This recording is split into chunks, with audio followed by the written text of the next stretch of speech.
So, good morning, everyone. PSG College of Nursing welcomes you all for this Breastfeeding Week celebration 2020 and for the international webinar, Telelactation, which is an information hub. Stay connected with the natural immunity. There's no safer place in the world, no better place to rest, no calmer harbor can be found than that of the mother's breast. No poetry brings it justice, no rhyme on ancient verse. One word only can love, describe the love, that is to nurse.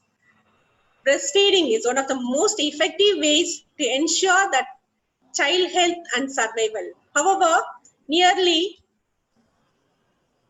2 out of 3 infants are not exclusively breastfed for the recommended 6 months. The rate that has not improved in 2 decades. A message by the UNICEF director on 1st August 2020, while breastfeeding is a natural process, it is not always easy, said the UNICEF Executive Director Henrietta Fore and WHO Director General Tedros in their joint statement. Mother needs support both to get started and to sustain breastfeeding. So WHO estimates that increasing breastfeeding to near universal levels could save more than 8 lakh lives every year, the majority being children under 6 months. This is published in Lancet 2016.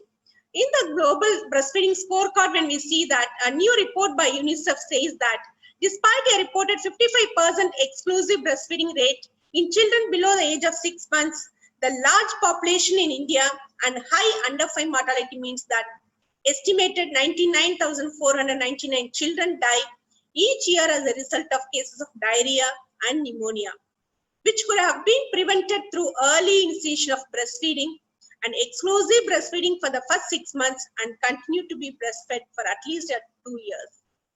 The World Breastfeeding Week is celebrated every year from 1st to 7th August to commemorate of the 1990th Innocent Declaration. It started in 1992 with the annual themes including healthcare systems, women and work, and International Code of Marketing of Breast Milk Substitutes, community support, ecology, economy, science, education, and human rights. Since 2016, it's been aligned with the Sustainable Development Goals, SDG goals.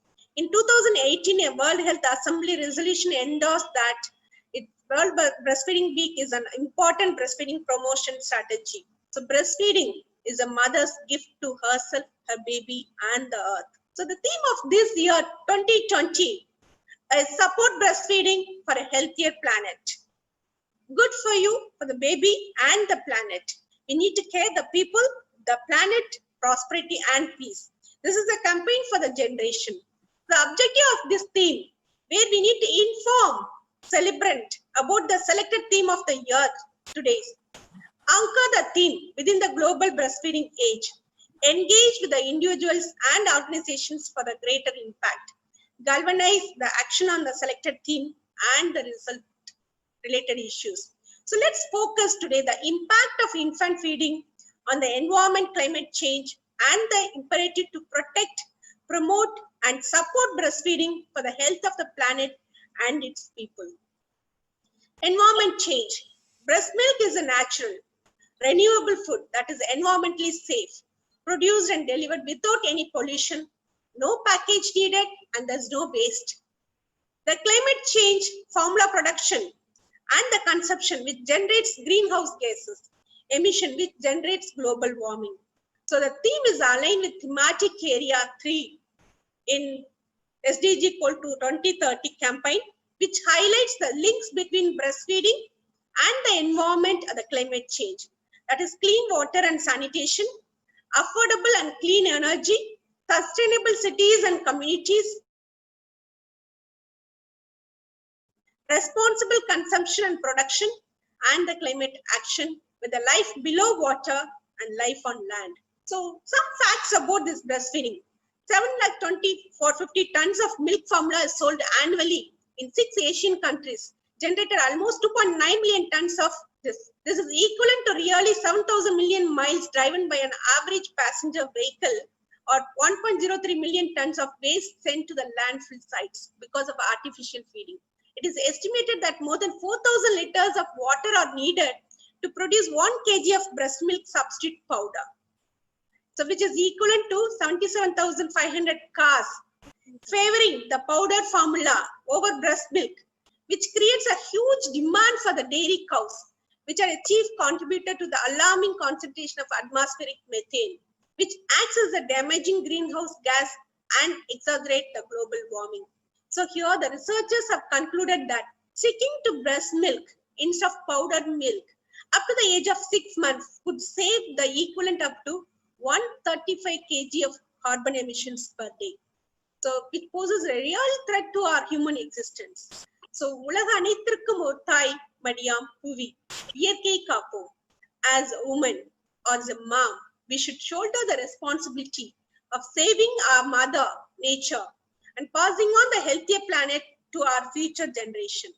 So especially during this pandemic, as we are in lockdown during this COVID-19 pandemic, it is paramount that importance to make health accessible to the public. It is even more important to find innovative solutions to ensure that access to these essential services is not disrupted and that families can continue to receive the breastfeeding counseling they need.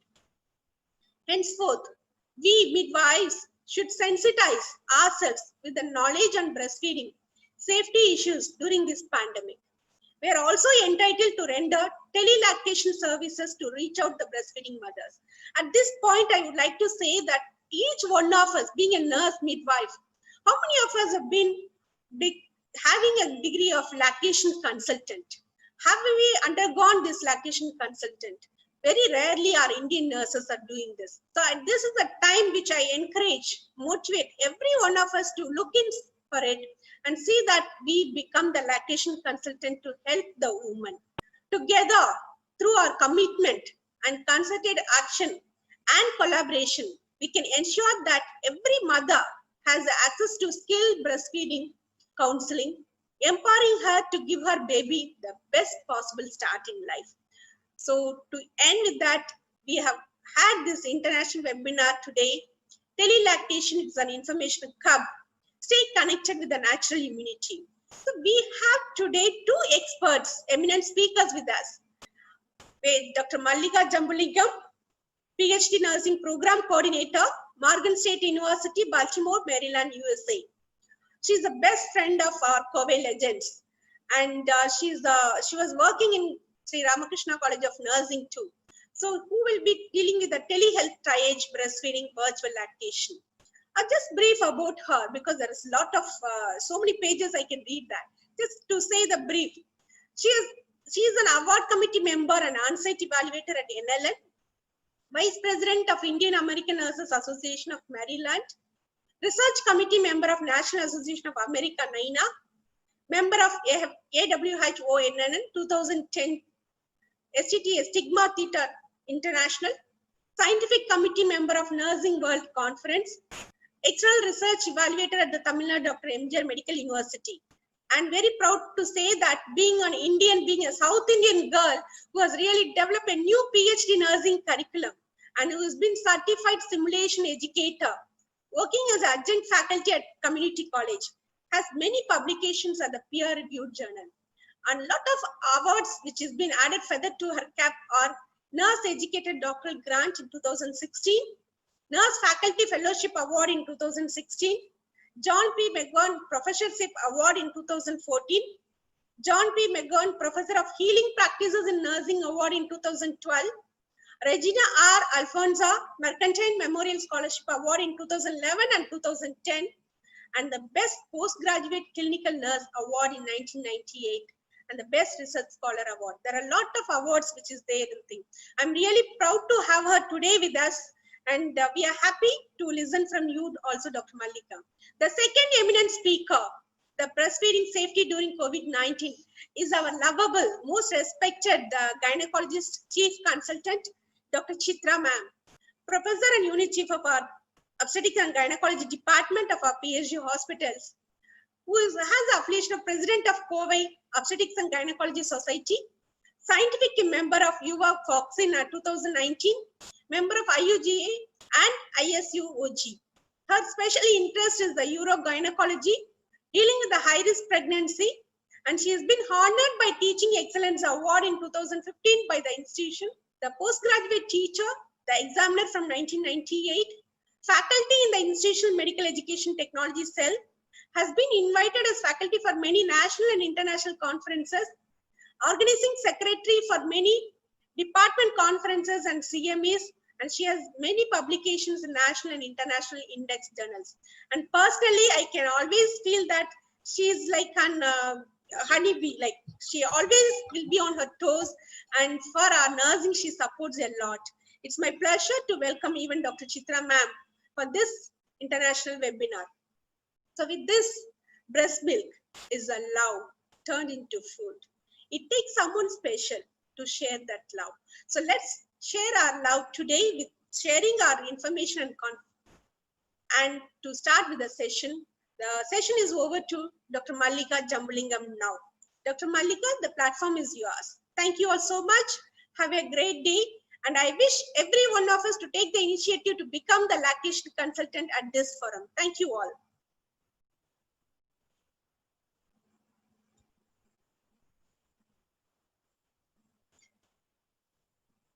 Dr. Mallika, the platform is yours.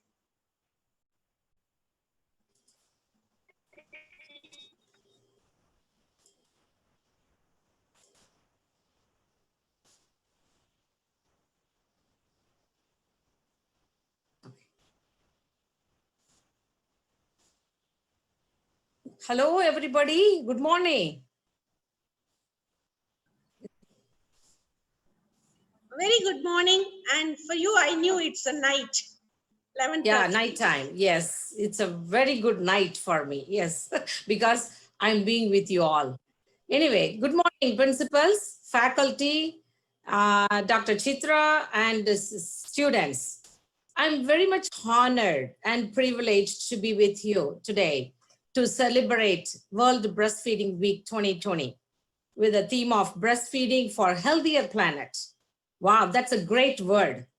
Yes, because that's a small aspect of our life is very much help for our planet. I wish to thank Dr. for inviting me as a speaker here.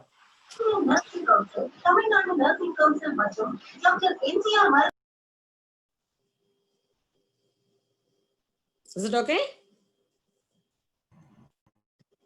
Yes, ma'am. Okay, when I started preparing for this talk, I reminded of my breastfeeding period. Although I completed BS nursing degree and I knew the basics of breastfeeding, I was still uncomfortable in holding my first baby for feeding, even I had my mother with me. It was a really challenging period. I developed breast engorgement.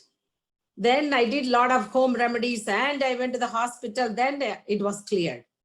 It was really, really challenging. The basic thing is, I didn't know how to hold the baby and feed the baby and put the baby on my breast. And I didn't know how my baby sucked and took the milk from my breast. It was really challenging. But when I got experience, for my second baby, I was pro in breastfeeding. So each breastfeeding experience was unique for me. I'm sure everyone does too.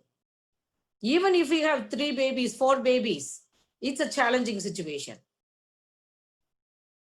So exactly the topic that we have chosen is opt for this current situation, like stay connected with the natural immunity and virtual lactation.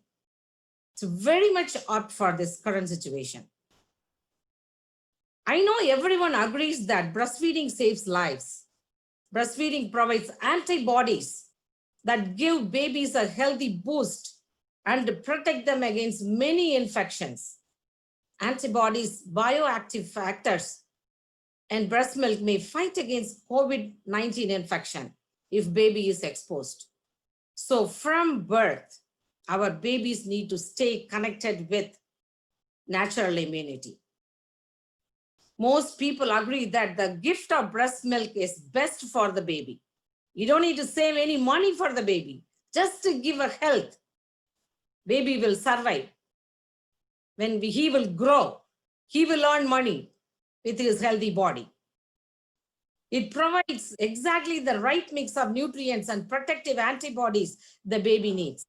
There are so many health benefits for the baby who is fed breast milk, whether the milk is given from breastfeeding or breast pumping. Literature shows that active coronavirus has not been found in breast milk, and transmission via breastfeeding has not been demonstrated. Still, research is going on in this aspect. UNICEF recommended that to help with the breastfeeding, healthcare services can do counseling and skilled lactation support. Since we face a lot of challenges, especially with this COVID situation, options for remote support for breastfeeding is essential. Based on this, today's concept is virtual lactation. It's a right topic. So with virtual lactation support via video conferencing, smartphone apps, and online management systems, every baby will stay connected with the natural immunity.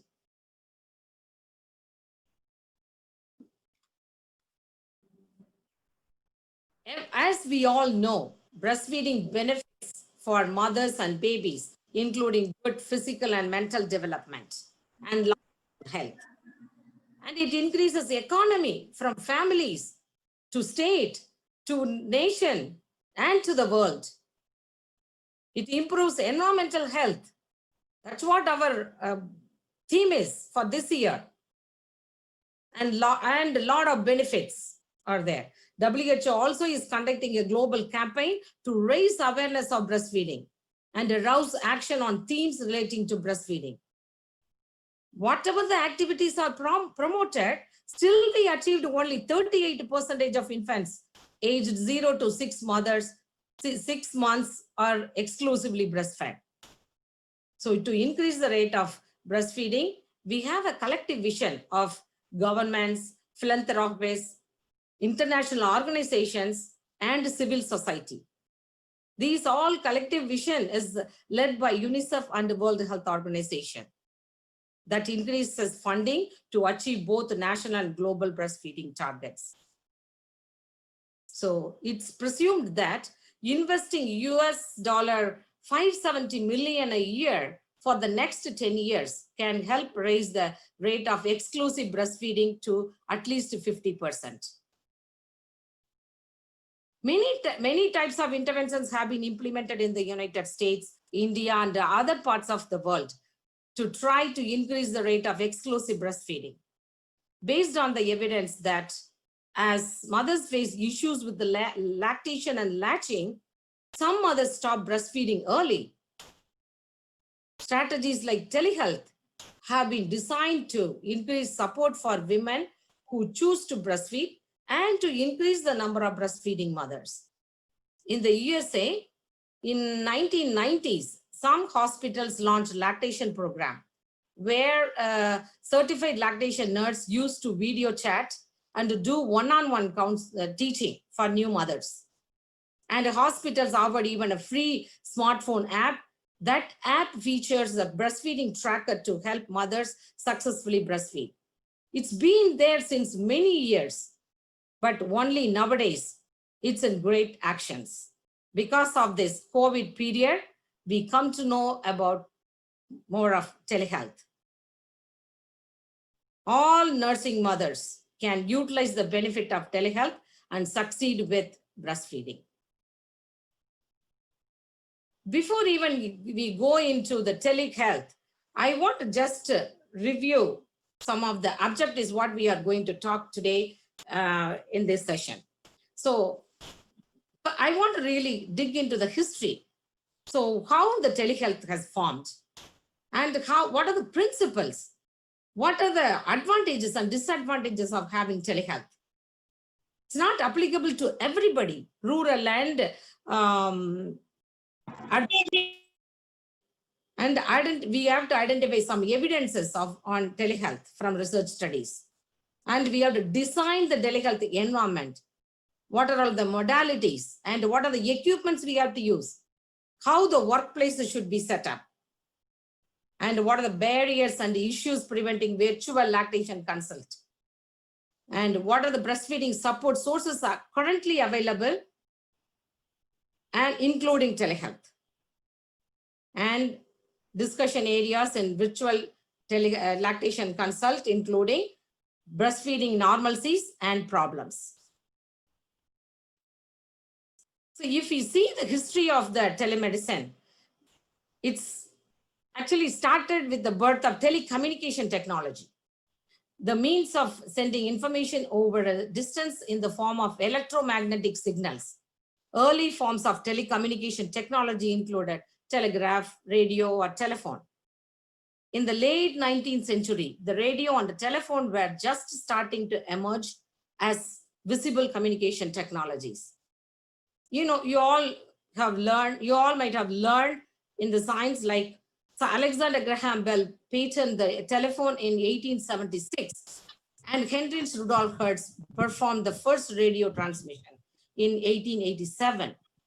It was only about 50 years ago that a few hospitals started experimenting with the telemedicine to reach patients in remote locations.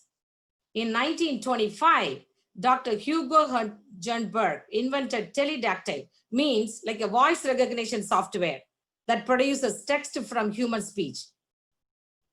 Several decades later, in the 1950s, a few hospital systems experimenting with how to put the concept of telemedicine into practice. In Pennsylvania, medical staff at 2 different health centers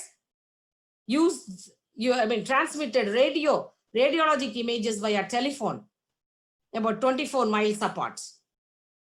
The same period, Canadian doctor built upon a technology into a teleradiology system.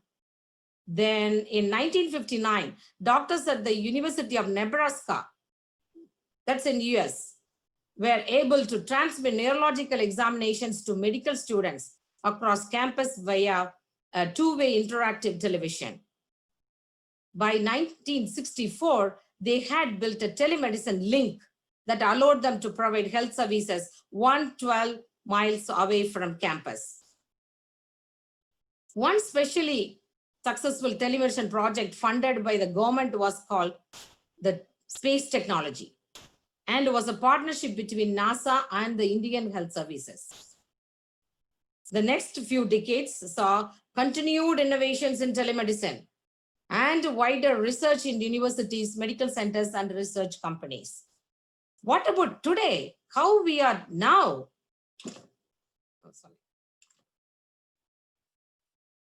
Today, the telemedicine field is changing faster than ever before.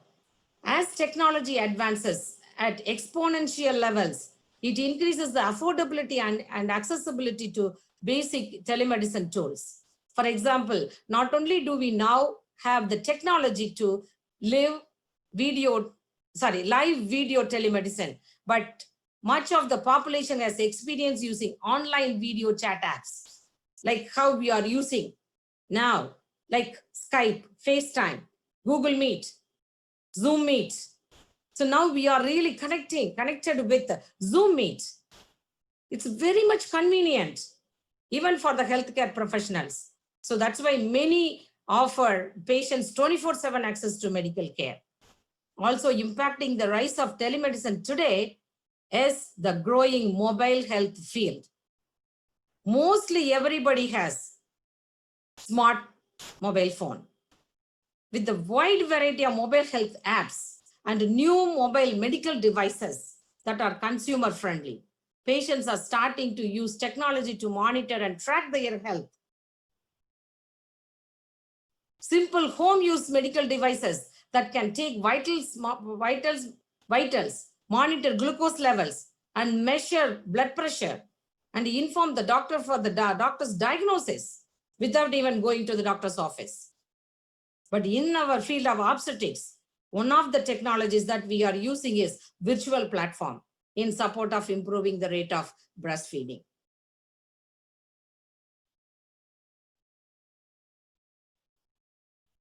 What is, now we have come to our area, that is the telehealth triage in breastfeeding. What is it? Telehealth is a rapidly growing healthcare modality and is the distribution of health-related services and information via electronic information and telecommunication technologies. It allows long-distance healthcare providers and mothers contact, care, advice, reminders, education, intervention, and monitoring of breastfeeding practices. This telehealth can be utilized to deliver breastfeeding education to increase breastfeeding outcomes. What is meant by triage? Here, triage is actually, mothers have a lot of breastfeeding problems if they don't adapt the correct technique of breastfeeding. So in an orderly, in an urgent wise, the patients will be seen. That is called triage. So that's what the telehealth triage and breastfeeding.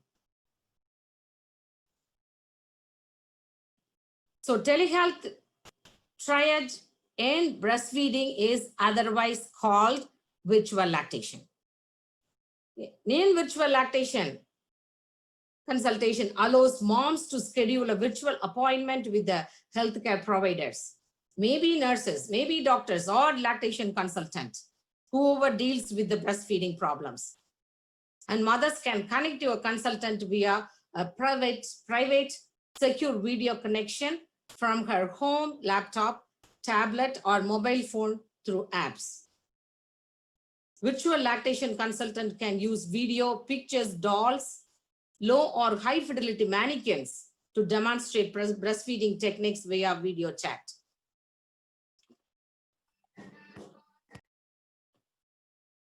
Okay, what are the principles of virtual lactation? It allows mothers to get lactation assistance from the comfort of their home. They can sit anywhere, but still you are connected with your care provider. It improves the timeliness of referrals. You don't need to wait for anything, just to get an appointment and to get into the session. And it improves satisfaction with the lactation services. And what are the advantages and disadvantages of telehealth? It's more convenient and accessible patient care. According to a recent Cisco Global Survey, 74% of patients prefer easy access to healthcare services over in-person interaction with the providers. In today's healthcare world, it's very much convenient. Patients who live in remote locations or who are homebound or just can take off time from work can access care virtually.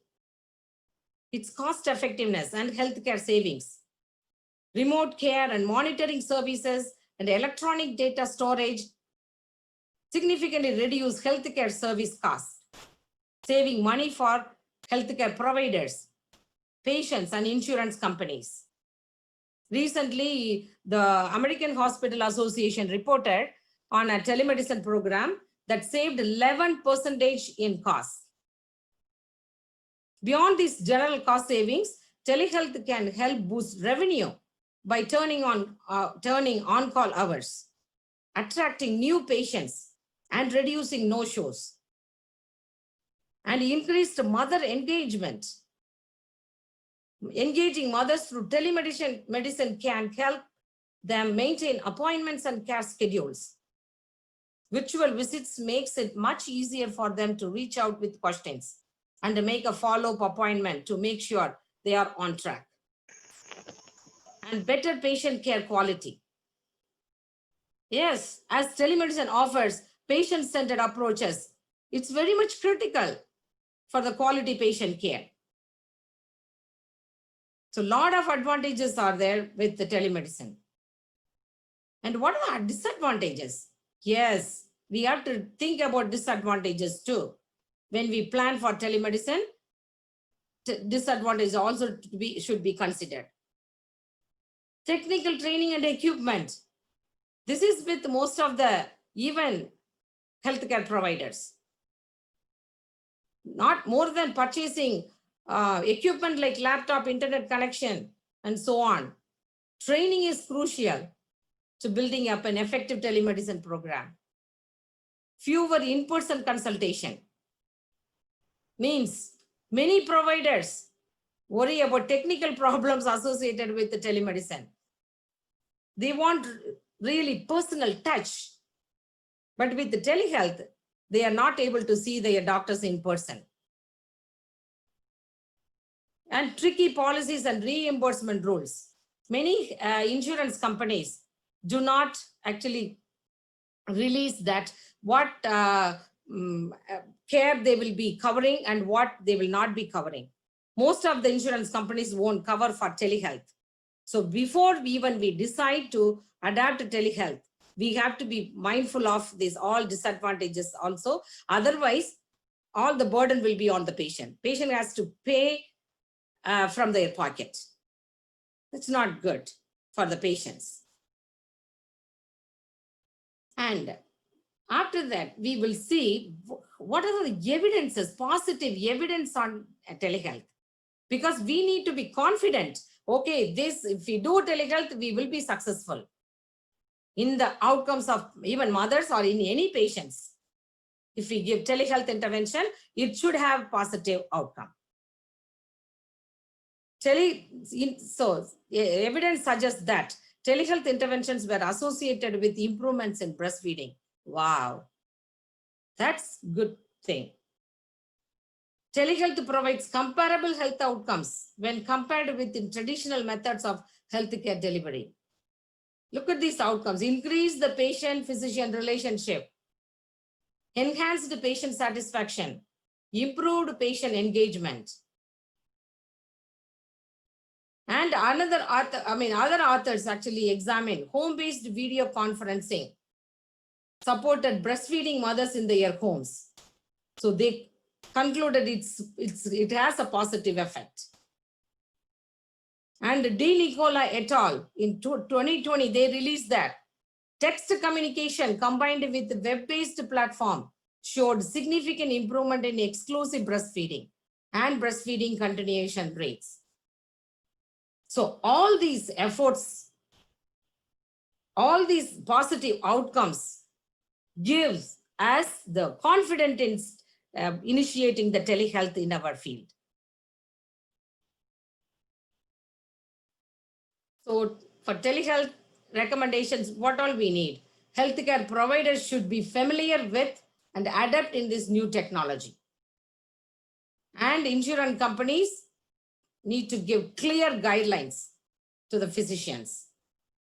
And healthcare providers and mothers' relationship is upheld and valued in the treatment plan. And they both need to have necessary resources, hardware, software, and reliable, secure internet connection.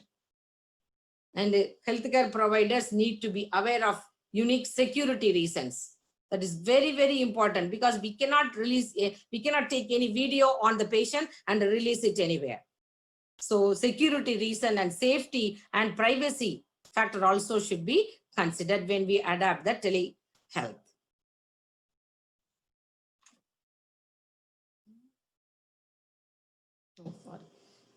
Okay, what are the methods of telehealth?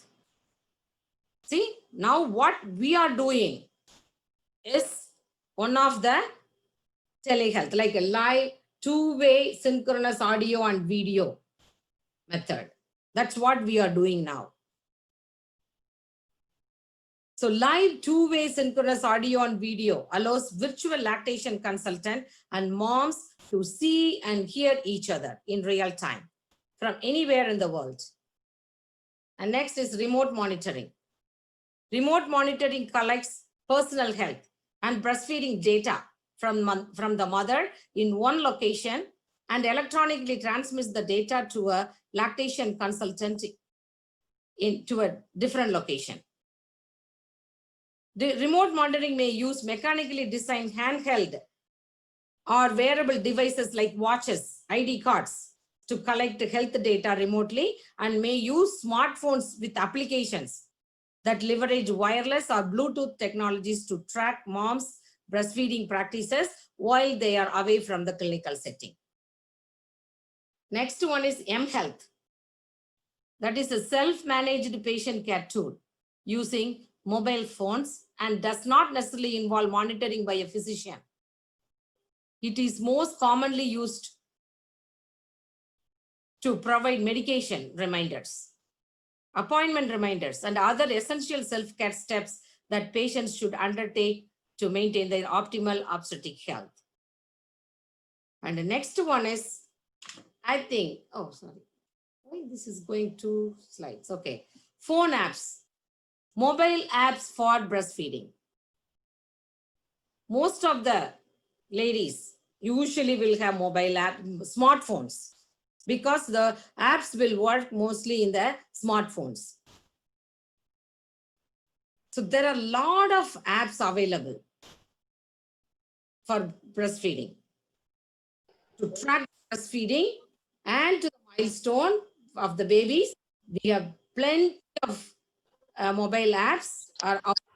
If you Google phone apps for breastfeeding means, you will get 20, 25 apps. Just I have taken few of them here. First one, I will just tell you what it will do. Then the same thing on most of the apps will do the same thing, but little bit different in some parts. First one is Baby Connect. This tracker does it all from feedings to milestones. With the feeding tracker, mother can log entries and use the timer to track nursing and pumping sessions. And she has to enter which side she fed the baby the last time and which side she has to feed, which side she has to follow also will be shown in the Baby Connect. So she can look at the data over time with the graphs, reports and trending charts and weekly averages. So you can evaluate yourself how well you did for the past week with the breastfeeding. So same way, all the apps will show the, show the schedule and the milestones and the feeding timings, everything will be shown in the apps.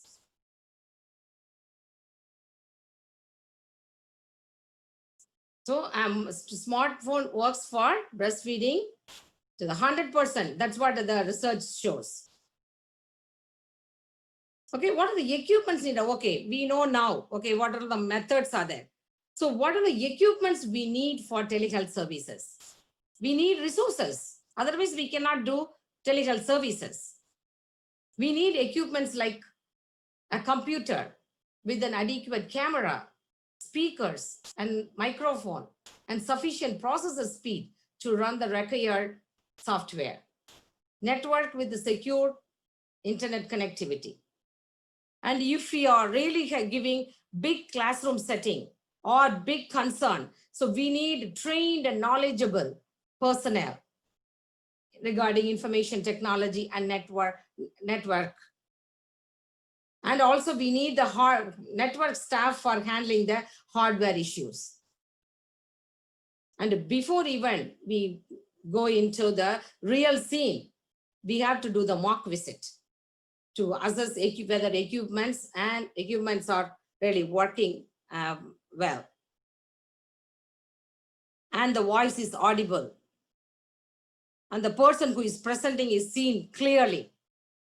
So mock visit is also critical one in case of telehealth service.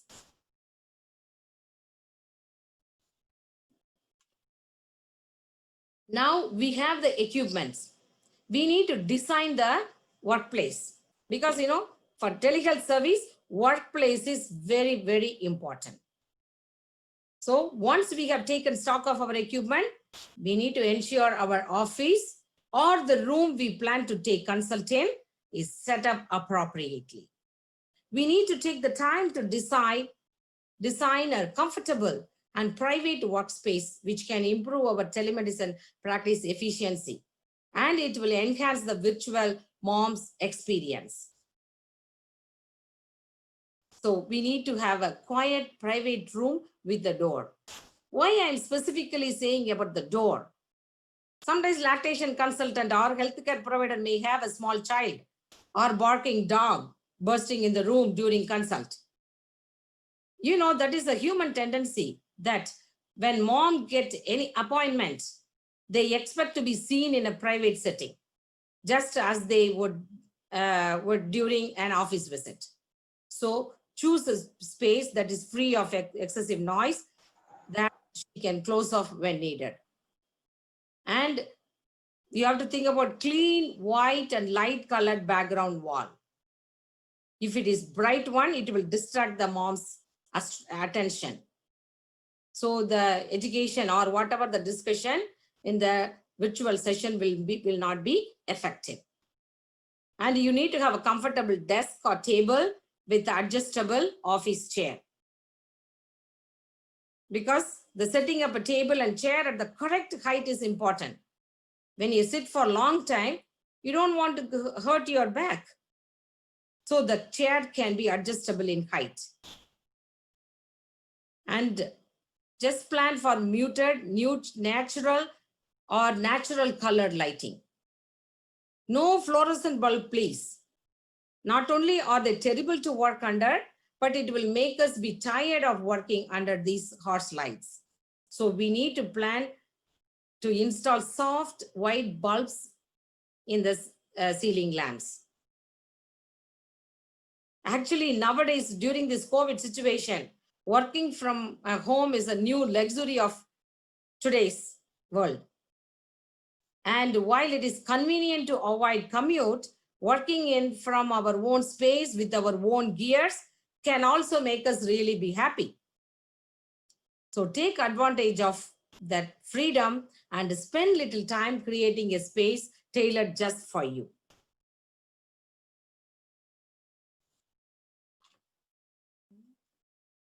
Okay, next, barriers to telehealth in rural areas. So we have set up everything like we have all the technologies, all equipments and all workspace nicely set up. But think about rural areas. They have limited access to high-speed internet, limited access to smartphones. And some, as I mentioned earlier, lack of reimbursement. They won't get any insurance benefit. And they won't, usually the rural people will not believe the technology. And they won't believe the healthcare via virtual. Virtually if we give, they won't believe in it. So these are all the barriers to telehealth in rural areas. So we can do a lot of research studies on this and assess what are all the remedies can be done. So with funding, I think we can give good care for even rural people through telehealth. And a lot of other reasons are there that will prevent mothers to receive lactation consult, even if they have any breastfeeding problem.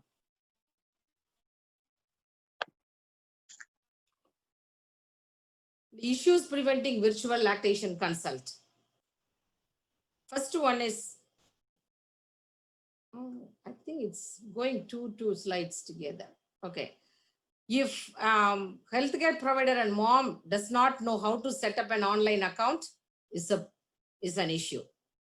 Or if they forget ID and password to log into the system, is an issue. And if they don't have a computer or no computer or laptop, or no broadband with a high-speed connection, or unscheduled power down, will be an issue. And sometimes software won't download. Virtual security blocks the site. And various IT messages, like Apple products usually seem to, that's why I have written here, products seem to have fewer glitches. That time the software won't work. So these are all the few issues also will prevent successful virtual lactation consult. So we have to make sure that everything is taken care of before even go for the session. And log on issues. Yeah, nowadays they send link to all of us. Suppose if you send the link every day without changing the pin, it's a problem. Because, sometimes the mothers may forget the pin. So that's why nowadays the current practice is to open new room for each week, keep the link forever until you finish the sessions, and give the pin. Means like keep the pin very simple, means you will remember better. So there won't be any problem. So these are all solvable problems. So should be, we don't need to create this. So should be actually taken care of before even we decide for virtual consultation.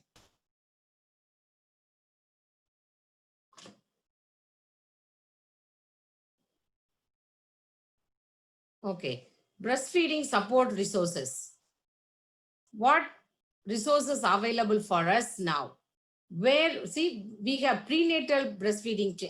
During prenatal visit, mother will be given prenatal breastfeeding classes, childbirth education classes, OB clinic visits. So in everywhere, mothers will be emphasized on breastfeeding.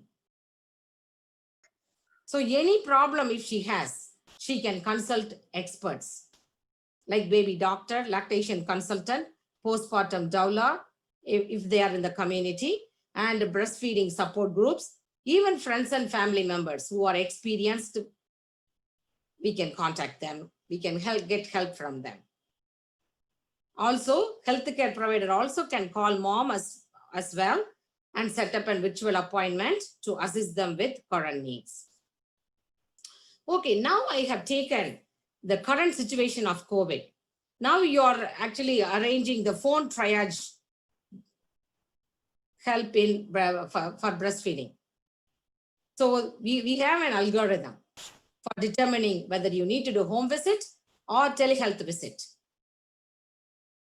When mom calls you for an appointment, first thing you have to ask whether she has any symptoms of fever, cough, shortness of breath, or any flu-like symptoms. Or if she had any close contact with the person who is under investigation or confirmed for novel coronavirus disease. Or whether she has traveled to an area with sustained transmission of COVID-19 in the community. For all these questions, if she says no, any community health worker or any breastfeeding doula or anybody who helps for breastfeeding, they can visit the mom and support for breastfeeding. Suppose if she says yes for even 1 or 2 and she is asymptomatic, or if she is mildly ill, you have to go with the virtual visit. You have to decide, you have to call her and set up an appointment. And if she is really having symptoms of COVID, you have to refer her to emergency department.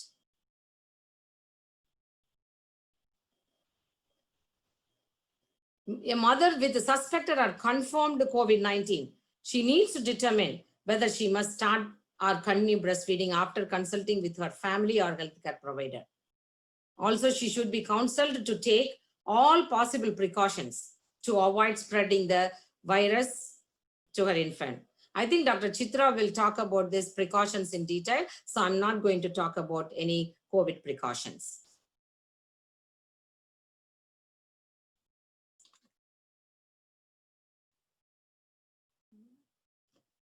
Okay, now, okay, you have set up an appointment, so you are preparing for the consult. Position so you have to have your computer with you.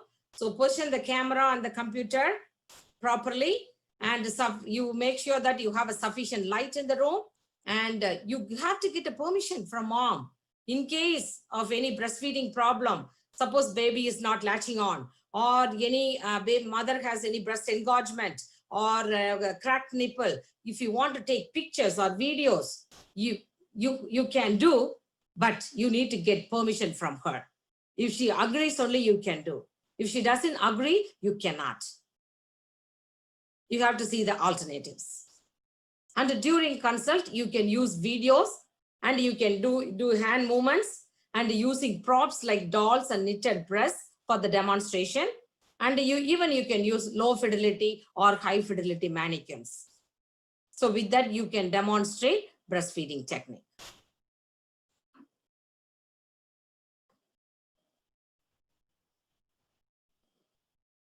Okay, now what are all the concepts we will be adapting during the telehealth triage? Like before even you go there, we have to actually always say about breastfeeding benefits, because if mother understands about the breastfeeding benefits, definitely mother will continuously, exclusively breastfeed her child. Because, we know that breastfeeding has abundant benefits. So because of the student, actually, we have audience like students as well. So that's why I have taken few slides of this breastfeeding essentials and lactation physiology, because that is very important. That has to be taught to the mothers, even during the antenatal period, and reinforced in the postnatal period. So these are all the concepts which will be used during the telehealth visit for breastfeeding mom.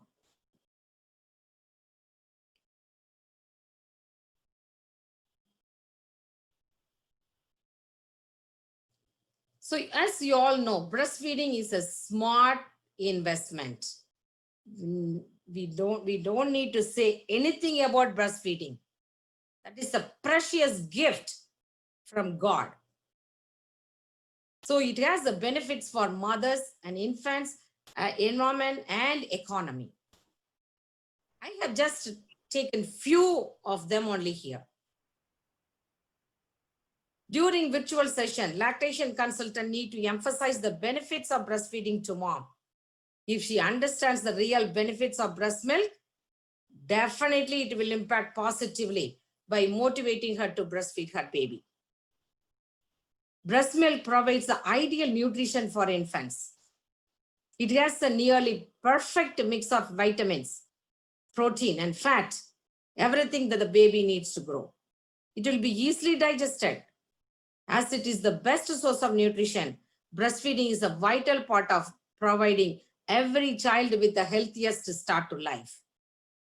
It's a baby's first vaccine. Breast milk contains antibodies that help baby fight off viruses and bacteria. That is a natural passive immunity. When the baby gets enough breast milk, COVID or what, nothing will come nearby. Some studies demonstrated that breastfed babies had higher IQ scores. When mom hears about this, that's it. Mom will exclusively breastfeed. Mom has to learn the breastfeeding technique. Otherwise, if she doesn't do the proper technique, mom will develop problems. Then she will stop breastfeeding. So emphasize that babies will be having higher IQ scores in the later childhood. So breastfeeding actually develops bonding between mother and baby. And baby will feel secure. And breastfeeding infants are more likely to gain right amount of weight. And the American Academy of Pediatrics says breastfeeding also plays a role in prevention of sudden infant death syndrome. In later period, they have the lower risk of diabetes, obesity, even some cancers. It helps for moms as well. Breastfeeding is healthier for mom physically and emotionally. Breastfeeding burns extra calories, so it can help mother lose pregnancy weight faster. It releases a hormone oxytocin, which helps the uterus return to pre-pregnancy size and may reduce uterine bleeding after birth. Also, it reduces the risk of breast and ovarian cancer. Also, it helps for the environment. Breastfeeding is natural. No packaging, shipping, or disposal is necessary, as Dr. Jayasudha mentioned in her session. No preservatives or no contaminants in breast milk. It saves energy. No need to boil the milk. Just straight away give it to baby. It reduces waste from milk production to feeding. No products are needed. It's very much earth friendly. Also, it has a benefit of increasing the economy. Breastfeeding saves the family approximately $2,000 to $4,000 annually compared to cost of formula. Increased rates of breastfeeding can improve families, states, countries, and world's prosperity by lowering healthcare costs. So many advantages of breastfeeding. So hearing that, I think most of the mothers want to breastfeed. But if the mothers are not, we have to really find out the reasons why they don't want to breastfeed. It's a precious gift. Okay. And mother needs to actually understand during the virtual consult, the lactation consultant or any healthcare provider need to explain what is the physiology of lactation. If she understands about the physiology, she will adapt the correct technique of breastfeeding. Because breastfeeding, when the baby sucks the breast, the sensory nerves impulses in the areola is triggered. Then it will stimulate the brain to release oxytocin. Then when the oxytocin comes and squeezes the myoepithelial cells from alveoli, it drains into the lactiferous duct. If you know anatomy, it is very easy to understand. And when the baby sucks the nipple along with the areola, baby gets enough milk. When milk is removed from the lactiferous duct, again the posterior pituitary gland will be stimulated and produces prolactin, which helps for milk production.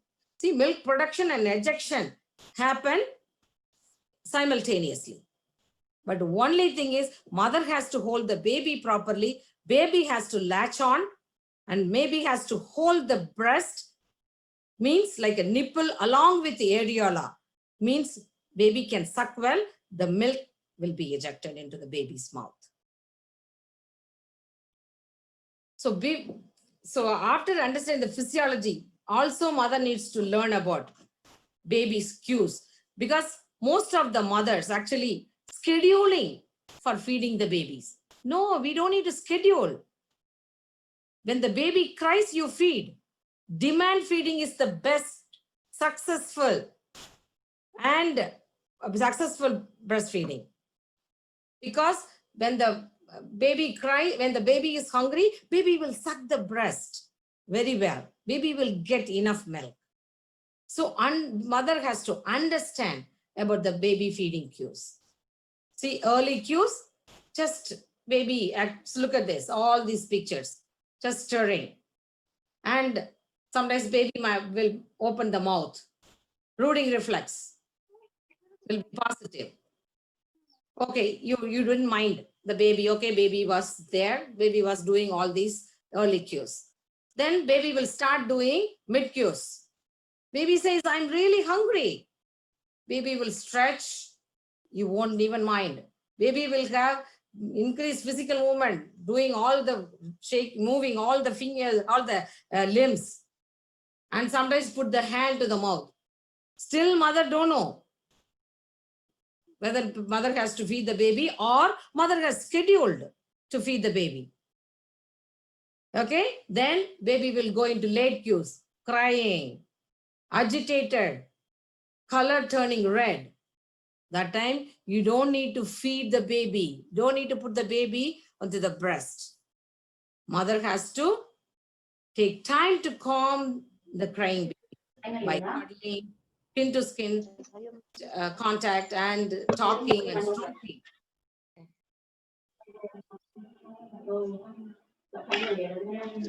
And also mother has to understand about the position. So these are all the positions mother can feed. The proper positioning also is very, very important.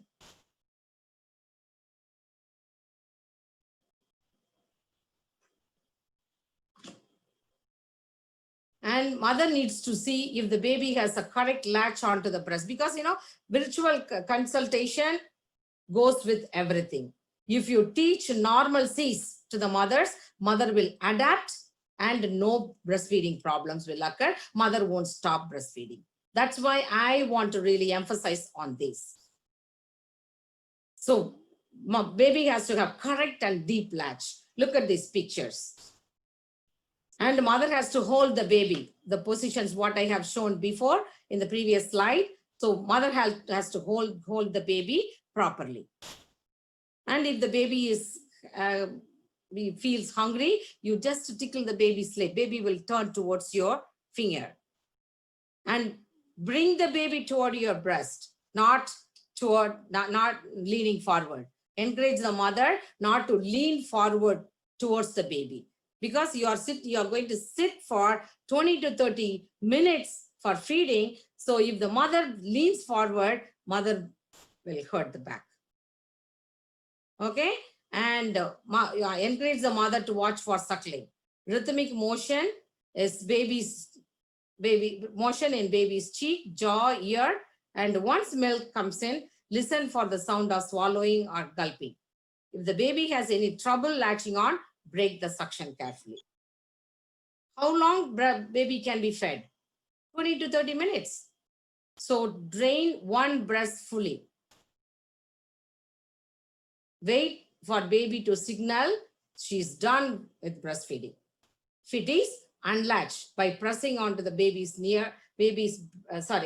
onto the mother's breast near baby's mouth and carefully inserting a clean finger into the corner of the infant's mouth. How often we can feed? That's what I mentioned earlier, demand, not scheduled. At least 8 to 12 feedings every 24 hours, the baby has to be fed. How you will understand baby get enough milk? Baby is happy and content after most of the feedings. Baby is active and alert. Baby will have at least 6 wet diapers in 24 hours. Baby gains weight 4 to 7 ounces per week. See, this is the well-fed baby. How long the baby can be fed? American Academy of Pediatrics recommend that infants be exclusively breastfed for about first 6 months with the continued breastfeeding alongside introduction of complementary feeding for at least 1 year. But WHO recommends up to the age of 2 years or beyond. So when you do this, all the correct technique of breastfeeding through virtual lactation support, we can improve the rate of breastfeeding. That will lead to improve the health and development of children and improve the health for women, which will improve the cognitive development, learning and educational attainment, and productivity will be high, and babies will be earning good, and the economy of family to world will be high. In case if mother doesn't practice correct breastfeeding techniques, all the problems can occur. So in virtual consult, this also will be discussed. In case mother has leaking or engorgement, cracked or sore nipple, not enough breast milk, mastitis or breast abscess, mother can set up an appointment to virtual consult, and they can discuss about the problem and the management. And if the mother has breast engorgement, milk is not removed fully or expressed fully, mother can use breast pump, like electric and manual pump can be used. And if the mother has any flat or inverted nipple, any nipple problem or cracked nipple, mother can use this nipple shield. So that also have to be demonstrated in virtual lactation class. And when you do this, you will achieve successful breastfeeding. Mothers will be happy, babies will be happy, and the healthcare provider will be happy. Okay, so as I mentioned, effective breastfeeding is a big challenge. It's not easy or it's not hard, but it's a challenge. Breastfeeding benefits for moms, babies, environment, and economy. For adapting normal breastfeeding technique, as I mentioned, moms won't develop any breastfeeding issues and will continue breastfeeding so that babies will get natural immunity from their mom along with lifelong health. So during this COVID time, as UNICEF and WHO enforced to adapt remote lactation support, healthcare providers need to encourage moms to take an option of virtual visit with the breastfeeding professionals nearby or around the world and get benefited. Providing breastfeeding support virtually is critical in order to promote the mother to breastfeed exclusively. A little help will smooth the bumps on the road for successful breastfeeding. Plus, a virtual lactation consult can help provide extra support for breastfeeding, and it can be done conveniently from home. So we as healthcare providers will work to increase the rate of exclusive breastfeeding to 50%. With that, we could save the lives of more than 820,000 children worldwide every year. So a lot of recommendations I have made with this presentation, like moms can exclusively breastfeed their babies by adapting right technique, and free virtual lactation support can be implemented in all communities, and resources can be leveraged to establish equitable breastfeeding support, and health workers including midwives and nurses can be trained to deliver skilled breastfeeding counseling. Effective breastfeeding information can be shared via social media to raise awareness of breastfeeding and achieve the goal of WHO. As viable telehealth strategies exist to support breastfeeding, and with the existence of telehealth hubs, this can be developed for innovation and for the expansion of telehealth services already offered. To talk about the breastfeeding safety during COVID-19. In fact, last year also I was called as a speaker, and Dr. Jayasudha, I must say, she's a very good friend of mine, and she's an excellent, very dynamic principal that this college has ever had. Last year we had a lot of celebration for the entire week in August, and this year it's even better because the number of participants are more. And I wish her all the success for this breastfeeding week. Now, I would also like to thank and congratulate Dr. Malika for having given this excellent overview about breastfeeding and about telemedicine. Now, what I would like to talk to you all is about, give an overview about COVID and pregnancy. What is the need to breastfeed? Much has been emphasized about this, but I'm just highlighting this because a lot of postgraduates are there. So just touch upon this again. And what are the concerns of breastfeeding as far as COVID is concerned? What are the guidelines and what are the safety precautions? Now, I'm sure all of you will agree that this is the worst pandemic that we've ever heard of, we've ever lived to see. And I only hope this pandemic will not continue for long and nobody ever witnesses such a bad pandemic. In fact, WHO just a few days ago, 2 or 3 days ago, released another statement saying that this pandemic is not going to be short-lived. It is going to continue for a long time. So that means, like Dr. Malika said, we have to be well equipped and knowledgeable about telemedicine, because only with that we'll be able to see our patients. We need not see them more frequently because of this COVID distance, and we really have to have acquired more knowledge about telemedicine, and I'm sure she's given us a lot of basic information, which is very, very important to all of us. Now, the world globally, nobody is spared of this pandemic, rich or poor, whoever it is, age is no bar, place is no bar, and again, pregnancy is again no bar. Initially, to start off with, the pandemic never affected pregnant women. We thought we would be spared of it.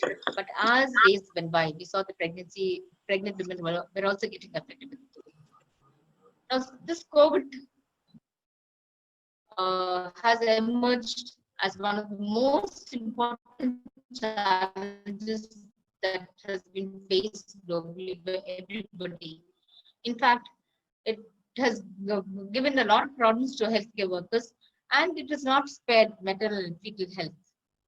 The most important problem is it is contagious, and prevention is only by by social distancing. So how do we do this? We need to see these patients, pregnant patients. We need to see them. We need to pack with them. Only certain things can be done by telemedicine. We can advise them, but examining the patient, we really require some sort of close contact. And again, how is she ever going to breastfeed when you're going to say social distancing is the only way by which you can prevent this contagion? So over the next few months, this pandemic. Now, as already stated, pregnant people are getting pregnant later in life. Even at the age of 40 years, she would definitely like to get pregnant. And of course, she would definitely want to feed the baby. That is one of her ultimate goals in life. In fact, every woman feels she's been born to have a baby and to nurse a baby. That is every woman's dream. How can we deny it just because she's having COVID? Like already said, breast milk is the best milk. Every species is specific for its milk. So human babies only get human milk. And they cannot be substituted with cow's milk. So human milk is the standard. The advantages of breast milk has already been told you all. It is the best nutrition. For that particular baby, it gets its nutrition. That is the best thing. And the GI function is very friendly to the GI tract. Most of the common causes of infant mortality is because of diarrhea. And this prevents diarrhea to a large extent. And a lot of antibodies are being secreted from the mother. And again, it causes an important place in causing immunity and preventing infections. And like Dr. Malika said, it improves IQ. You tell the patient you breastfeed and the baby is going to be the smartest in the class, I'm sure everybody motivated to breastfeed. And again, long-term morbidity like obesity, metabolic syndrome, etc., will be prevented by breastfeeding. But it is just not that only the babies benefited. It also causes a lot of benefit to the mother. Immediate benefit will be preventing PPH. You put the baby to the breast immediately, and then that reduces long term. It reduces the chance of the mother developing breast cancer and cervical cancer. Two important malignancies which are in females, and two important killers of mothers. But one of the most important, greatest advantages, it reduces infant mortality. In fact, it has been said that the 44% lesser mortality for breastfed mothers when compared to non-breastfed. So half of the mortality is being prevented if you breastfeed. So shouldn't all of us promote this breastfeeding to every mother who comes to us? Now, what happens during COVID and pregnancy? How is it affecting pregnancy? Like I said, it does not spare antenatal mothers. And one good thing is, just because she's pregnant, it doesn't make the condition worse. The course of the disease is the same whether she's pregnant or she's not pregnant. And most important is, most of them are asymptomatic. Only a very few of them have mild symptoms, and lesser number have severe illnesses. So most of them are asymptomatic. Now it has become a routine to test everybody before delivery. Now, as usual, everybody thinks I'm not going to be affected by COVID. In fact, in spite of telling everybody to wear a mask, they just take it very lightly. And they don't enforce all these rules. They don't follow these rules. According to them, they are separate. It's only going to affect some particular person and they will not be affected. But suddenly, when you do a COVID testing for these individuals and they find that this COVID positive, then only problem starts.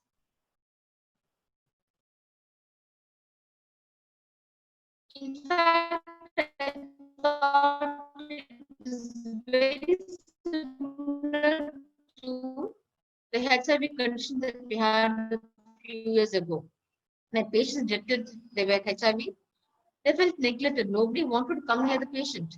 She did not know what is going to be treatment. She did not know whether the basis is exactly the same. So if it's a COVID mother, once she realized she's positive, she was hoping that she would have a birth partner by her side. She would have a mother to hold her hand when she's delivering. She would have a very comfortable delivery. She might have a normal delivery. And then she's going to have somebody to help her with lactation.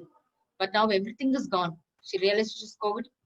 And then she has to be transported to another place where it is a COVID center. All along she was seeing a gynecologist, and then now she has to move to another doctor who is totally new. She's got a stigma which is attached to her. She's COVID positive. Nobody should go next to her. She's concerned about the mode of delivery because the doctor tells us you could have a normal, not a normal delivery, you could have a cesarean section.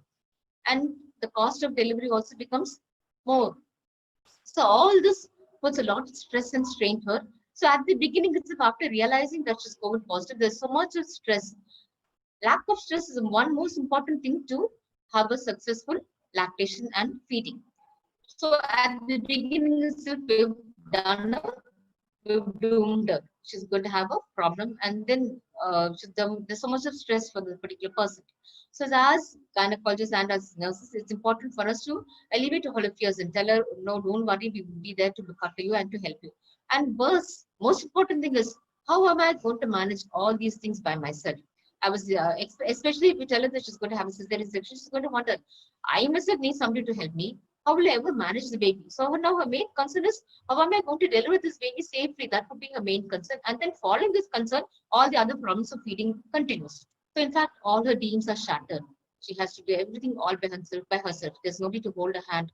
And that I really feel pathetic for all these mothers of COVID positive. Shifting them suddenly, it all comes quickly. She's being tested and then she has to deliver immediately.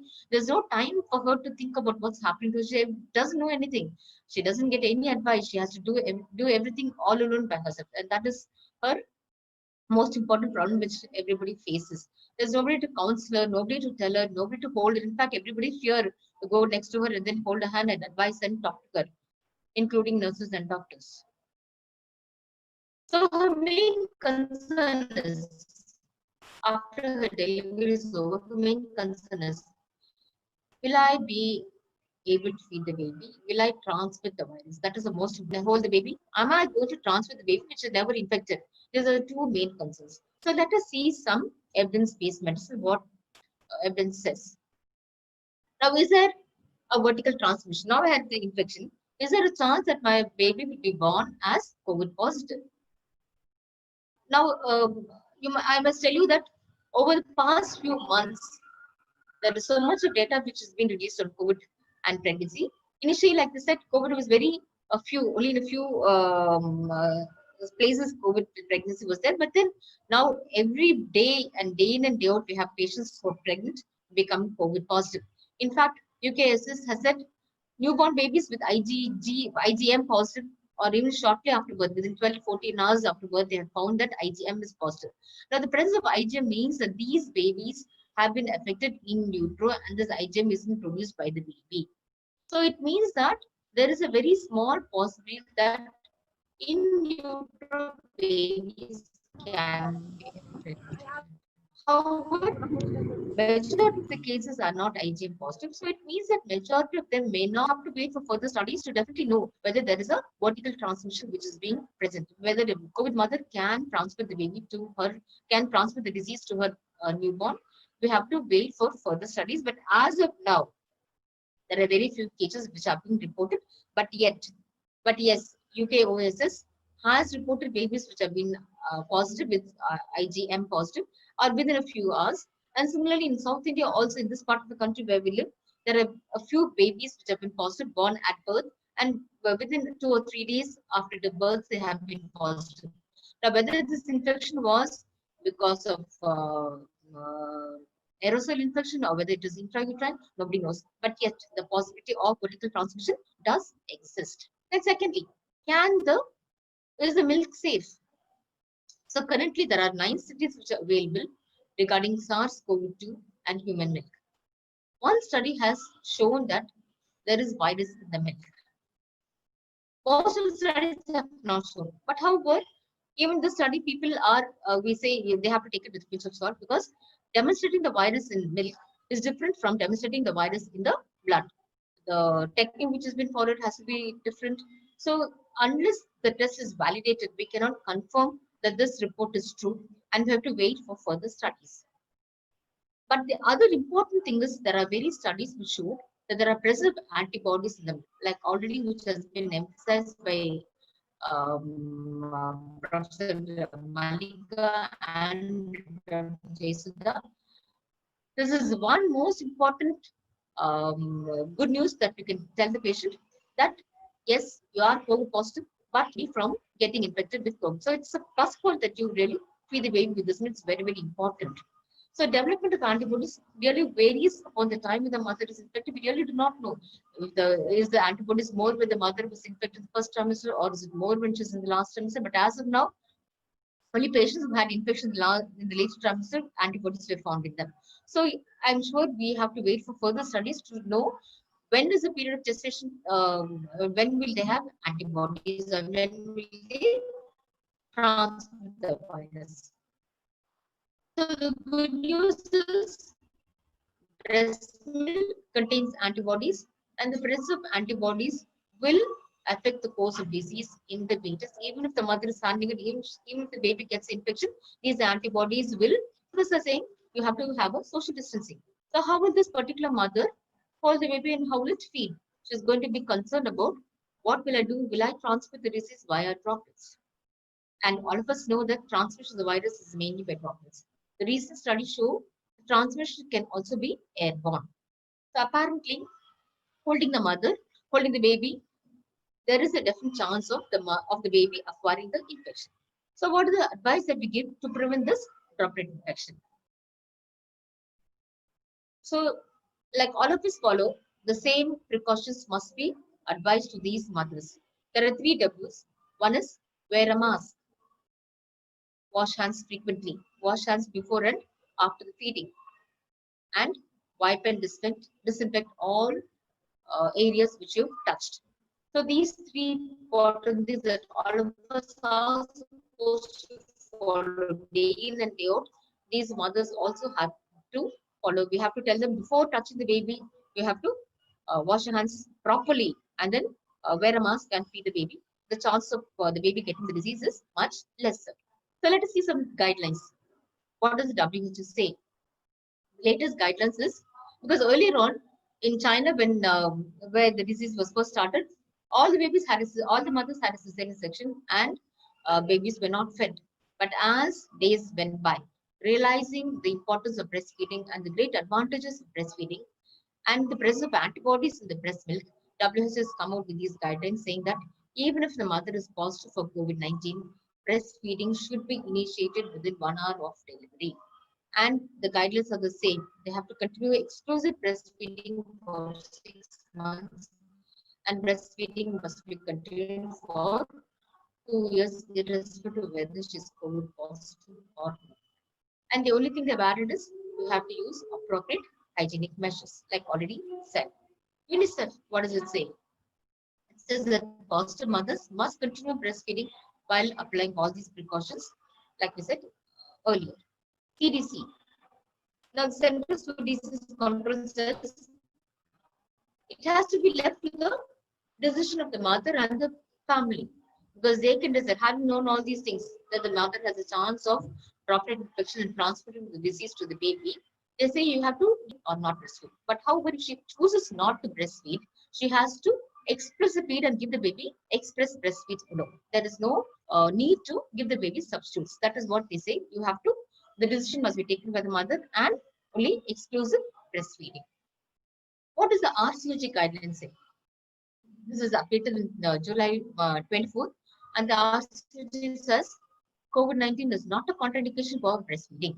So it is our job as obstetricians and lactation consultants and nursing staff to tell them and to enable that, though she has COVID-19, it is important that mother and baby are kept together We have to enable them to get together.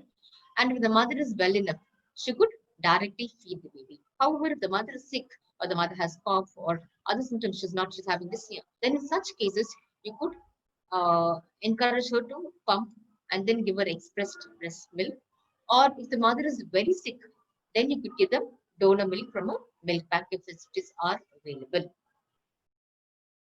Like I said, if the mother and baby are separated, you could have a condition where the mother is very sick, or you have a baby which is preterm and the baby requires liquid care. In such cases, when both of them are separated from one another, express milk is one to be given. So express milk from the mothers. And when you separate the mothers, the other thing the mother is going to feel is all along we've been saying skin to skin contact, which is important for initiation and for maintenance of breast milk. Once the mother is separated from the baby, now she's going to worry the baby is not with me. By separating the mother, how am I going to continue out? Or I mean, should be extremely worried about the baby. Will the baby have any problems? Will the baby be COVID positive? How is it going? Is it going to get any infection? And all the advantages that we said about breastfeeding, initial breastfeeding, the first 1 hour, about an hour of breastfeeding, she's being denied of all that. So we have to think of all these problems also. So what are the safety precautions that the mother has to follow during breastfeeding? One is she must wash hands before and after the procedure. She must avoid sneezing. She must wear a mask. However, the baby should not wear a mask because by wearing a mask with babies can get suffocated. And it's, anybody would automatically lift up the baby and start kissing the baby. So we must tell her not to kiss the baby. Only if the mother is unwell, then you have to give an e-beam. And somebody who's well, could be a nursing staff, could be one of her own relatives, should be able to feed the baby. So just summarizing, the recommendations are for asymptomatic mothers, even if they're COVID positive, it's only direct breastfeeding. For sick mothers, you encourage them to express the breast milk, or which is very sick, going for donor milk. For sick infant, again, it is expressed breast milk. Avoid breast substitutes. And you don't have to pasteurize this milk. This milk that you're giving express milk, you don't have to boil the milk. So that should be avoided because they say that is more chance of giving infection. And the other thing, few words about this pump handling. This pump, especially going to tell the patient to express a milk. How is she going to handle the pump? You have to really educate her. Like I said, in these cases, telemedicine will be very, very useful. You should have a dedicated pump for every patient. For each patient, you tell you buy a pump on your own. And you must tell them proper cleaning and sterilization is very, very important. There are videos where you could see the videos and learn how to do it. In fact, every part of the pump should be dismantled. And she should rinse it, clean it, and then rinse it in water. And she must air dry it, store it properly. And ideally speaking, every 24 hours, she must sterilize it in boiling water. Only then it's safe to use this pump. So this should be educated to the patient. Many patients we see in the wards, they just have the pump, put the entire pump into the boiling water and take it and then give it. It is of no use. You must enforce this very, very carefully because there are certain centers where they still don't follow these guidelines for breastfeeding in COVID mothers. The mothers are separated and the babies are only breastfed by express feeds. So it's pumped very regularly.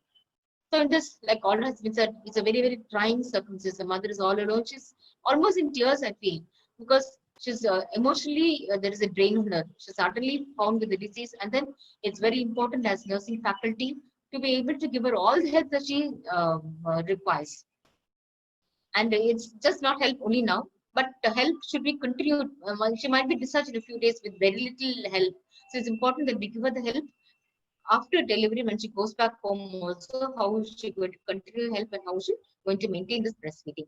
Like one midwife who commented about breastfeeding practices, she said lack of staff, that is very, very important because we have few staff with a lot of patients. They will not have any time to go to every patient, tell her about the advantages and how to look after the baby. So all this, she goes home without any knowledge about breastfeeding and support. And most of it, this breastfeeding support is all done virtually. Like Dr. Malika said, it will be done virtually. And I think this telemedicine is going to stay, and many people will have to resort to that for further advice, because we're not going to ask them to come back again. So any problems that they face, it will be best if you help them out to have this telemedicine, and then have all the doubts cleared. What if the mother is delivered, then gone home, and then she realizes that she's now COVID positive after a few days? So she's isolated, the mother is separated, and she's kept in a sector separately by herself. Even then, she should only express milk and then give to the baby. If, however, the baby is allowed inside, then she could feed the baby, taking all the precautions. Now, exporting this milk is very important. Should be taken very carefully and with all aseptic precautions. And it should be, if it's at home, it should be fed by a person who's really well trained and who's capable of taking all the precautions. So to summarize, the take-home messages would be: breastfeeding is the natural instinct of every woman. She thinks it's her birthright to feed the babies. And having a baby and feeding is the dream of every woman. COVID-19 is not a contraindication for feeding. We have to encourage every woman who's COVID positive to breastfeed her mother or baby. If it's a well woman, she should directly feed the baby using all precautions. If it's a sick mother or a sick baby, he has to use expressed breastfeeds. So to conclude, COVID-19 has led us to combine promotion of breastfeeding that we always did with correct infection control measures in order to limit the contagion by droplets. Thank you very much for your patient hearing. I would like to thank Dr. Jayasudha for having given me this opportunity, and it's been wonderful listening to this webinar. Like always, she's really made it possible. Thank you. Thank you, ma'am, for your insightful and informative session. Actually, it's a need of the hour during this pandemic period. Now it's a time for a question and answer discussion. And the question for Dr. Mallika Jambalingam. Ma'am, tell me about the duration of lactation courses, training program and certification programs available for midwives. Dr. Mallika is off actually. And even Dr. Chitra ma'am, it was so crispy and it was explanatory. And we really enjoyed your session as usual. Always I enjoy. And ma'am, do you have any idea about the certified lactation consultant courses in our country? In our country, there is one which is ongoing. In fact, there is one person by name Kanimuli who's in GKNM. She's a certified lactation consultant. There are courses which are there. If you want, I could give her number. You just can log in, and then there are certified courses, international courses are there. Okay, thank you, ma'am. And the few questions been asked like this. The duration of lactation course, again for the delegates, I want to inform that we have 45 days course, and that is they are called as certified lactation counselors. And also we have 90 hours, which is advanced certified lactation program. Along with that, once we go in for it, every 3 years we need to renew it, and where we become international board lactation consultant also, IBCLC. So these all sites which are available, you can go through the website and you can get the details about the courses. So our Association of Lactation Professional India, ALPI we call it as. So you can go through the website and get the details regarding the lactation consultant courses. And ma'am, the comments from all the audience, it was so informative, and session was very excellent. Presentation was there. So I thank again Dr. Mallika and Dr. Chitra for their valuable presence and sharing their experience with us. Thank you, ma'am. One more question for Chitra, ma'am. Yes. If the mother confirmed with COVID-19 positive but unable to produce breast milk, can we use donor milk? Can we use donor milk? Donor milk, yes, ma'am. Yeah, that is one option. See, but donor milk, what is the reason why she can't feed? If she's well enough, she can feed. If she can't, then you can use donor milk. Or she can't express. Instead of using, suppose you have a blood bank and she's not having enough milk, then in such cases, instead of using substitutes, you use donor milk. But ideal would be to use her own milk. Sometimes you see 1 or 2 days later, she doesn't have any milk at all. In such cases, we could use donor milk. Yes, ma'am. Thank you, ma'am. Thank you. Keep waiting. Thank you so much, ma'am, for having been with me. I'm Santana Lakshmi, Assistant Professor, PhD College of Nursing, Coimbatore. Let me first of all start by giving glory to the Almighty God for making this today's webinar a grand success. I would express my sincere appreciation to our Managing Trustee Sri L. Gopalakrishnan for giving permission to conduct this webinar. My sincere thanks to our beloved and energetic principal ma'am, Dr. Jayasudha, PSG College of Nursing, for her unstinted support, guidance, encouragement, and inspiration in each and every step. Thank you, ma'am. My grateful thanks goes to our eminent speaker, Dr. Mallika Jambalingam and Dr. Chitra. We are fully enlightened with your knowledge and presence. Thank you, ma'am. And my heartfelt thanks goes to our all the delegates who have participated enthusiastically in today's webinar. And my sincere gratitude goes to the Faculty of Obstetric and Gynecological Nursing Department for their valuable contribution in all the effort. I thank Mr. Bhaskar sir who have worked for us to ensure that this webinar is a memorable one. Thank you, sir. Thank you all for the kind cooperation and few announcements for the participants. Kindly fill the feedback form. E-certificate will send you shortly. Feedback hyperlink will be available in chat box, invitation copy, as well as in PSG College of Nursing website. And it's a breastfeeding week celebration 2020. Let's join with us for the exciting event through virtual platform. And tomorrow we are having the event, that is quiz program on breastfeeding, usophilia through Kahoot platform. So the registration link available in chat box, invitation copy, as well as in college website. So kindly register on it. The link will access the response till 3/8/2020. That is today at 9 p.m. And day 3, we are having the live streaming, Instagram live streaming to promote the concern of breastfeeding at 4:30 to 5 p.m. And day 4, FM radio talk to promote the significance of breastfeeding. It will be added through PSG FM 107.8 at 8 p.m. So with this warm word and a kind message, let us come to the end of the today event.